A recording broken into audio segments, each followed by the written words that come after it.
update ng bayan. Maasahan anumang panahon.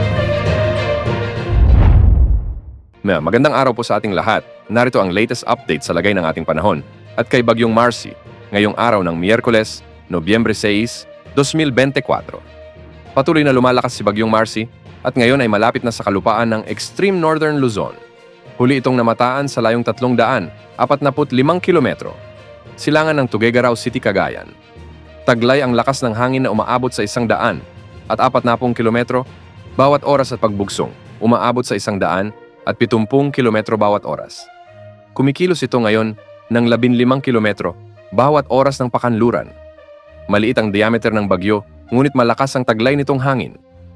Mararamdaman na ang mga pag-ulan at pagbugso ng hangin sa silangang bahagi ng Northern Luzon sa mga susunod na oras.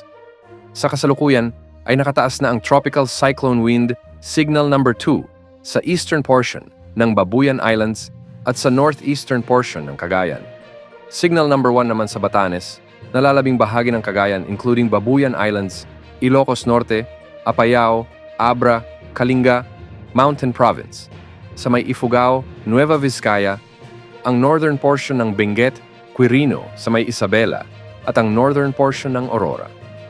Base sa latest forecast track nito, ito ay inaasahang kikilos ng pakanluran ngayong araw habang ito ay nasa mga katubigan ng Philippine Sea sa silangan ng extreme northern Luzon hanggang sa maglandfall o tumawid sa extreme northern Luzon. Ayon din sa forecast track nito, maaaring maglandfall ang bagyo malapit sa Babuyan Islands o sa hilagang bahagi ng mainland, kagayan sa Huwebes ng hapon o Biyernes ng madaling araw. Dahil sa kawalan ng katiyakan sa lakas ng high pressure area sa hilaga o itaas ng bagyo, maaari pa ring magbago ang forecast track at maglandfall sa mainland, Cagayan, Isabela area.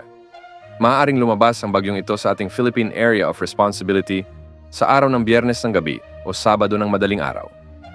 Inaasahang patuloy na lalakas pa si Bagyong Marcy at maaaring umabot sa pinakamataas na intensity nito bago ang posibleng paglandfall sa pagitan ng Babuyan Islands o Cagayan.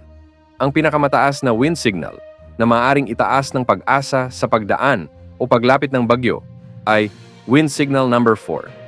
Sa mga kababayan natin sa Northern Luzon, maging handa dahil malakas ang bagyong ito na paparating sa ating bansa.